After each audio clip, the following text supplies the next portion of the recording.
Hi, and welcome to episode 10 of Full Moon Film Buff. This time, we're going to talk about The Wolf of Malveneur, or Le Loup de Malveneur. This is a French film from 1943. I watched it on DVD. This was the first time I had ever seen it. First, let's talk about the prominent crew and cast.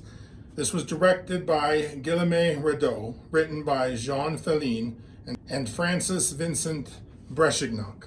Unfortunately, I was unable to find many details at all about the prominent crew. The cast includes Madeleine Salon as Monique Valerie, Pierre Renoir as Reginald de Malveneur, Gabrielle Dorciat as Magna de Malveneur, Michel Marseille as Philippe, Marie Olinska as Estelle Malveneur, Marcel Geniot as Marianne, Louis Salou as Dr. Andrieu, Yves Ferret as Furman, Joe Dervaux as Dr. Giraud, Henri Charret as Legarde-Chasse, and Bijou as Genevieve. I found one interesting detail about Pierre Renoir. He is most famous for his role as Jericho, the ragman, in Children of Paradise, Les Enfants du Paradis, 1945. He was cast at short notice to replace the noted Nazi collaborator, Robert Levigan. Jericho's scenes had to be reshot after Levigan fled. Levigan was later sentenced for collaboration. Pierre's family contains other filmmakers. Pierre's brother was director Jean Renoir. His son Claude was a cinematographer. Gabrielle Dorciat was a prolific French actress and a social influencer well before the term had been invented. Michel Marseille was apparently typecast as a pretty boy and ended up leaving motion pictures for the theater. This movie was made during the German occupation of France during World War II, and we're going to talk about that later. I found some interesting wordplay regarding the title. These doomed aristocrats are evil hunters, hence their name, which literally means evil venerer. But it also rhymes with the word malheur, which apparently means misfortune, as I understand it. I don't speak French, which means this is a great place for me to apologize for any and all mispronunciations I'm going to make during this discussion. Now, this might have been a good movie when it was released. Then again, maybe it wasn't. It was made in the middle of a literal occupied country during an actual war. The biggest problem I had with the DVD copy I watched is that several scenes were sped up, resulting in higher pitched voices. There are other technical issues with the filming as well. I don't know how many of those are related to the actual film or how many of those are related to just this is the best copy that we had that survives the war. I don't really want to hold it too much against the filmmakers. They were making a movie in a trying time. It's not a terribly visually good film. The sound is not great either. Additionally, I'm not 100% certain that this is a werewolf movie by the criteria that we've set out before. I'll go into exactly why when we get to the synopsis, but it's very, very European in that regard. There are a couple of ways you could interpret the events of this film, one of which is that there is nothing supernatural going on at all. But it's still very interesting, and there's still quite a bit to talk about. And now, the synopsis. The film begins with Reginald de Malveneur regaling a pair of doctors with a family legend. The first Malveneur was a voracious hunter who captured wolf cubs and raised an incomparable pack to hunt with him. Peasants were terrified of this wicked hunter and his howling wolf pack. He was accused of every evil deed committed in the area. A curse from God descended upon him, and he became a wolf by night and man by day. To this day, the Malveneurs are denied burial at the church cemetery and are instead buried in a plot of their ancestral land. The doctors are here to examine and treat Estelle de Malveneur, who has a weak heart. They are surprised that such obvious superstition has survived into the 20th century. Reginald explains it is the strange coincidence of the first Malveneur's death. A farmer fought a large black wolf and killed it with an axe blow. That same night, the first Malveneur was found dead in his bed with an axe wound in his abdomen. Reginald and Estelle only have a daughter. Unless they have a son, Reginald will be the last of his line, and he is obsessed with preserving his race. For this reason, he is obsessively pursuing scientific experiments to harness cellular regeneration in his laboratory, despite the fact that his ailing wife would rather he not. Side note, it would seem his daughter is completely capable of carrying on his race if that's what's most important. She just can't carry on the name. Also, you get no sense Reginald cares much for Estelle as more than an heir producer. So, not to be cold, but why not remarry and try for a son that way? Or sire and then legitimize a bastard? Why? Spoiler alert, Reginald is crazy. A young governess, Monique Valerie, arrives from Paris to educate the daughter, Genevieve de Malveneur. A young painter, Philippe, gives Monique a carriage ride most of the way to the Malveneur chateau. As is the case when two young, attractive people meet in a horror movie, they flirt. When she arrives, Magna de Malveneur, Reginald's eccentric spinster of a sister, informs her Reginald and the gamekeeper Morin have been missing for days since the night of the doctor's visit. Monique is also introduced to the various other members of this odd household, the deaf-mute housekeeper Marianne and the simple manservant Edward. Estelle fears Reginald and Morin are both dead. Soon after Monique arrives, a howling storm descends on the chateau. Estelle asks if Monique can hear the final waltz. Monique cannot. Young Genevieve fears the wolf outside. Monique can hear that. The next morning, Monique finds Estelle dead in her bed. Thanks to a scarf, Monique knows Magna is lying in some way about Estelle's death. Estelle is buried in the family graveyard. Monique and Philippe try to reason out what Magna is hiding. As Monique keeps her eyes open, she notices Marianne is preparing food and sending it down to the laboratory. Monique also observes where the key to the laboratory is hidden. When the opportunity presents itself, she tries to sneak into the lab. She doesn't succeed. Philippe and Monique go on a little date/walk that ends finding a corpse at the gamekeeper's residence. Magna sadly identifies the body as Reginald. Reginald is buried in the family plot, but not next to Estelle. After hearing a strange waltz haunting the chateau, Monique succeeds in breaking into the lab. There, she is confronted by, dun dun dun, Reginald, who rocks some intense crazy eyes. Reginald insists that he has cured death. Reginald says his experiments on Morin were successful. Reginald believes he has saved Estelle. Reginald plans to perform more experiments on Monique and traps her. Our hero, Philippe, uses the dumbwaiter to bypass the locked door and save the day. Confronted with evidence that both Estelle and Morin are really dead and buried, Reginald lets the pair go. Reginald then lights his lab on fire and plays the harmonium while Monique and Philippe escape. The movie then shifts tone hard as Philippe reveals himself as an undercover cop all along and busts Magna, who confesses. She has been hiding her brother's insanity to protect the family name.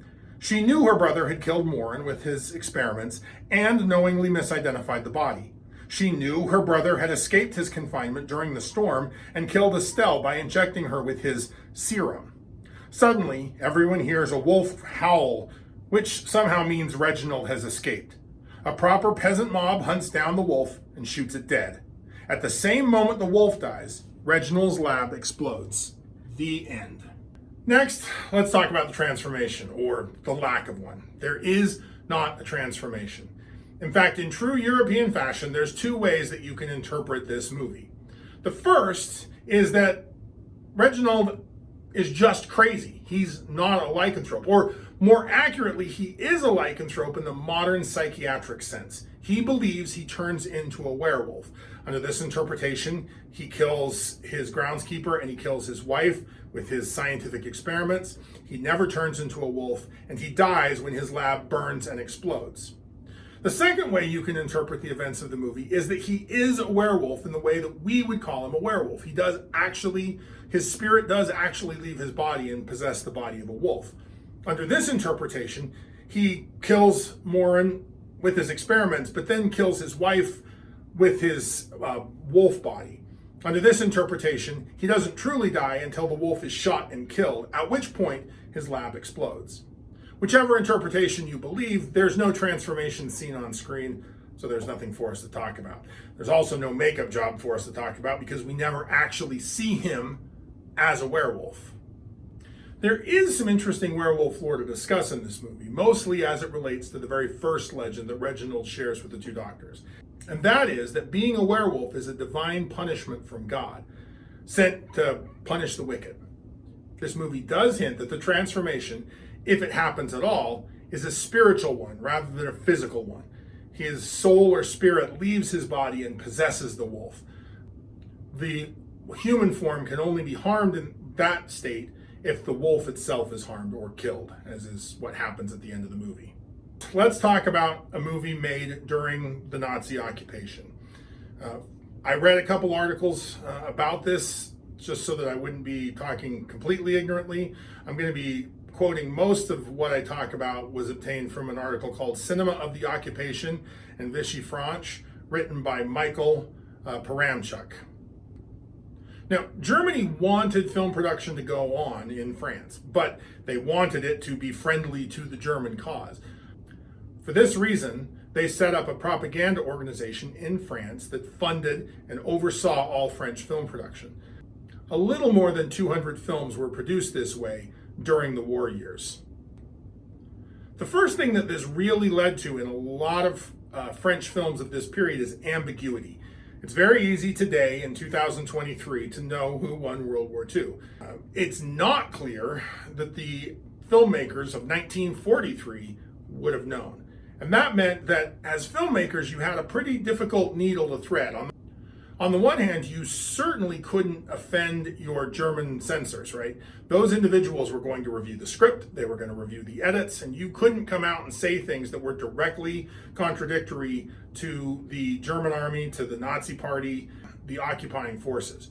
At the same time, you didn't want to say anything that was too, or many filmmakers is probably a more accurate way to say it, didn't want to say things that were derogatory to French resistance and to the French ideals that many of their countrymen were still actively fighting for, both those that had joined the government in exile, but also the many French citizens who were actively engaged in resistance, both small and large. You didn't want to upset and offend those people and their values either. That meant you had to be very ambiguous. There's a temptation, therefore, to read every single movie that was made during this period by these filmmakers as an allegory in some way on Germany, the Nazi occupation, the war. But the truth of the matter is a lot of these movies were being made by filmmakers who were just trying to tell stories, entertain their countrymen, and just be artists. They weren't trying to make a point. They were just trying to survive. And I think this particular movie falls into that category. As I thought about what they might be saying about the Nazi occupation, it felt more like I was stretching and trying to make a thematic statement that wasn't really there. Now let's talk about a really interesting, or the character I found most interesting, and that's Magna de Malveneur. She's what would have been called at the time a spinster, an older unmarried woman, but she's not upset or unhappy about it. In fact, she really likes her life. She's taken the role of managing the estate, a role her brother either can't or won't do, or has delegated to her. She enjoys doing a lot of things that even today would be considered a little bit more, quote, manly and a little bit less, quote, womanly, like riding horses, chopping down trees, literally farming the ground herself. And she enjoys that. The movie paints her as asexual. She doesn't have a relationship, nor does she seem to be pining for one. There are no coded hints that she's secretly seeing somebody or having a relationship. There is the idea, however, that she's covering for her brother partially because she loves him, partially because she cares for him, and partially because she cares and wants to protect the family name. But also I got the strong sense she's protecting him because she just doesn't want the broader society to get close to her.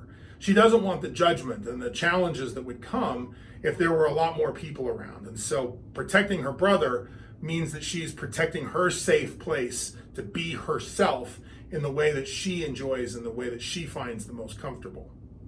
Magna is also presented as kind of a counterpoint to Estelle, Reginald's wife, who is presented as almost absurdly feminine. She's a mother, she's frail, she's weak.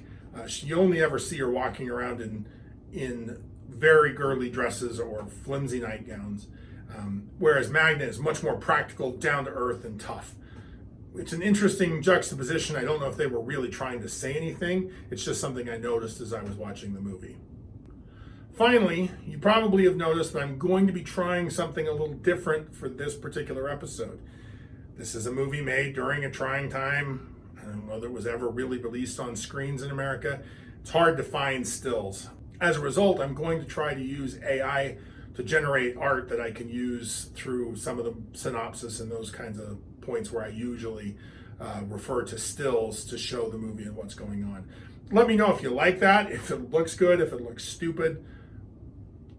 I wanted to try it, and this seemed like the best movie to try it on. So, if you like lycanthropes, like and subscribe and share. Please join us back here next episode where we're going to talk about House of Frankenstein from 1944. Keep an eye on the moon and a silver bullet in the chamber, and we'll see you next time.